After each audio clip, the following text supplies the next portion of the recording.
Hi everyone, and welcome back to Adventures. So today I'm going to be listing 10 things that you need to remember before you take your next cruise.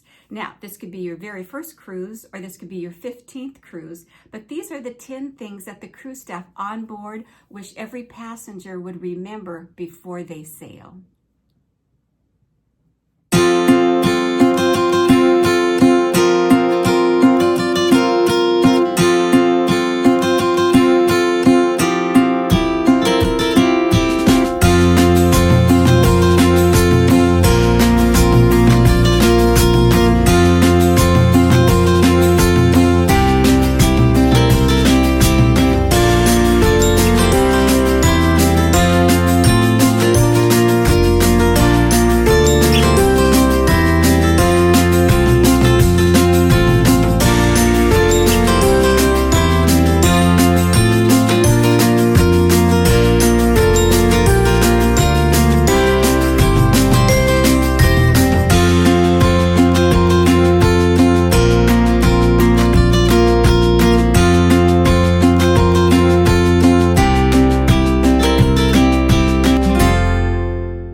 Number 1, if you're flying in to join the ship, I suggest flying in the day before.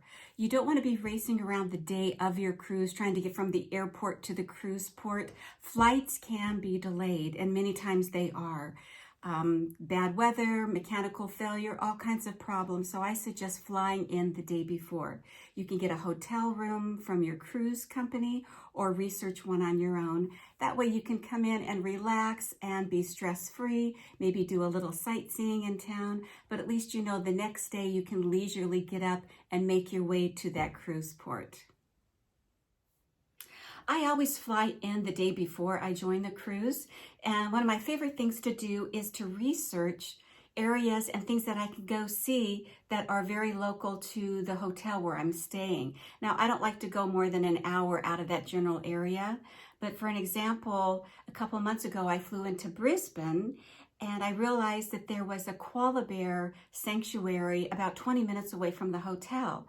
Fortunately, Australia takes Uber and Lyft. So in my research, I found out it was about a 20-minute ride, $15, and the price to get into the sanctuary was about $40. I thought that was a little steep, but I thought it was a wonderful service and it was worth every penny. So I spent the day at the sanctuary, was able to pet a koala bear, pet some kangaroos, had some pictures with them, and I had a lovely time.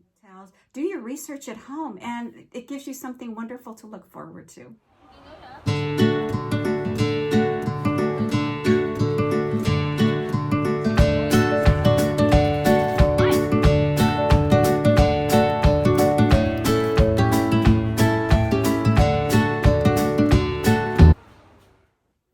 Number 2 is take some cash or currency. Depending on which countries that you'll be sailing to, some countries will not take the US dollar. Now, of course, all countries will take your credit card. But before I sail, I always like to go to the bank and buy a little currency for each of the countries that I'm going into. I like using their currency, especially if it's only for $5 or $10. You don't want to use your credit card for that. So, but if you don't do that before you sail, on board you can always exchange some of your money for the currency of the country that you're going into. The exchange rate isn't as good as what you could get at home, but at least it's there for you. On another note, if you're traveling with children, have them go to the bank before you leave on your cruise. Have them exchange some of their money to the currency of the country that they're going to. Then when they're in that country and they want to buy souvenirs or buy snacks, have them use that currency and buy things with that money. It's always kind of a neat experience for children to use different currency. Number 3, read your cruise contract. You may wonder, why would anyone need to be reminded to do that? But you need to read the fine print.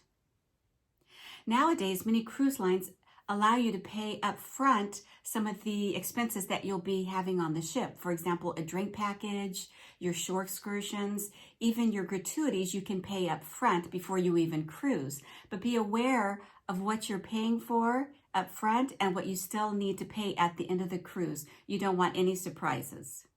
Number 4, choose the location of your cabin wisely. If you tend to get a little queasy on board, even if you're a seasoned traveler, I suggest choosing a cabin that's midship, close to the water line. So if you stay the midship, because the front of the ship tends to pick up some of those waves, it has movement, and the back of the ship also tends to have more movement. So if you tend to get queasy and you want the least amount of movement on board, choose a cabin that's midship and close to the water line. I still also get queasy. At times I take my wristbands, those tend to work. Also, I have peppermint oil that I smell, and that tends to settle my stomach as well. Also, I've heard green apples also help if you have a queasy stomach. So those are some of the things to try if you ever feel like you're getting a little seasick on board. Number 5, the ship's muster drill. Before the ship can leave the dock, it must hold an emergency muster drill. And what that is, it's a practice drill that all passengers must attend. The location you are required to go to is usually located in your cabin somewhere, maybe on the back of the door. It'll say a lounge or the showroom, the place that you must go to. Take your life jacket and also your cruise key, because you will have to check in at the door. This is kind of our pet peeve on board, because sometimes passengers, maybe you've had a long flight, maybe you're tired, they want to just say, oh, I'll skip this drill, let me take a shower, let me take a nap. No one will even know that I haven't gone to the drill. But rest assured, if you do not show up at that drill, sometime right after the drill, you'll hear your name probably on the loudspeaker saying, attention, Mr. and Mrs. Jones in cabin Acapulco 31, please report to the purser's office. So if you don't attend the main one, please know that you and anyone else that decides not to attend will have to attend, and that has to happen before the ship can even take off. So rest assured, you will come to the muster drill and you will be part of this group, and we will love to see you there.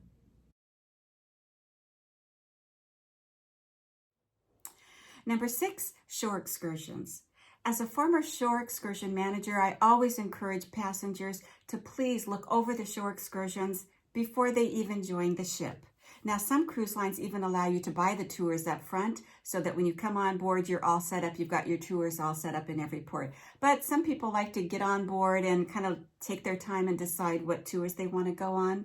And some of them will sell out, some of them will not. So I encourage you, if there's something that you really, really want to do, maybe the float trips in the float planes in Alaska or the helicopters, those tend to sell out really, really quickly, and they're the more expensive. Also, the dog sleds, those are very popular. But if you're with a group of people, friends and neighbors or relatives, and you all want to go on a tour, make sure that you buy your tickets ahead of time. That reminds me of a story one time that a group of people came up, there were about 10 of them, and I had sold out on, it was the city tour in St. Thomas, you know, what to do. So because they did not buy their tickets all at the same time and I sold out, I could only take half of the group. They were very upset, and I actually ruined their whole cruise because they could not go to the city tour in St. Thomas. So anyway, word to the wise, if there's something you really want to do, plan for it, buy it ahead of time. That way you'll be sure to get on that shore excursion. Number 7, understanding ship time. From my experience, the minute you get on that ship, it seems like time is always changing. Either you're going through time zones and they're telling everyone, okay, tonight when you go to sleep, don't forget to change your clocks an hour ahead. Or tonight when you go to sleep, don't forget to change your clocks an hour behind. But they're very good about advertising it in the daily activity program, or maybe your cabin steward might have a little note on your pillow that says, don't forget the time change. The time that really does matter, though, is when you are in port. So always keep the ship time. They will tell you, keep ship time and do not change your watches. No matter what time it is in port, you need to keep the ship time. So even if you're walking ashore, walking off that gangway, remind yourself, I'm keeping ship time. You don't want to miss the ship. Where you are on land, you could be 2 or 3 hours behind, but keep the ship time. Get back to the ship in time so that you don't miss the ship. Keep the ship time. Wow, we're on number 8 already. And number 8 is the Wi-Fi on board. Now, most cruise ships have excellent Wi-Fi because they know everyone wants to keep in contact with friends and family at home and send pictures and stay in contact. So the Wi-Fi is pretty good on most cruise ships, but FYI, it is not free. Another thing to be aware of is your cell phone and your service and your roaming charges. The minute I step on board, I always put my cell phone on airplane mode because I don't want it randomly picking up emails and things that I really don't want at that time and charging me for it. Also, if you wear a Fitbit, because you want to see how many steps you can take every day, walking from the front of the ship to the back of the ship, keep up with your 10,000 steps. It's wonderful to have on board, but remember when you're in port and you're looking at all your steps and trying to be healthy, depending on what country we're in, your Fitbit might synchronize with your cell phone and change the time. Now, when we're in Alaska, although it's America, it is sometimes we're an hour ahead or an hour behind. So your Fitbit might synchronize with the real time that's in Alaska, but it's not the official ship time. So you have to be really, really careful with the Fitbit and your cell phone when you're in American ports or if you're in the country where you live. And number 9, these are my 3 don'ts. Don't overpack, don't overeat, and don't overparty. Need I say more? And now for my favorite part, it says in Proverbs 17:22, a joyful heart is good medicine. To all my Princess and Sitmar crew members, stay safe and ciao for now.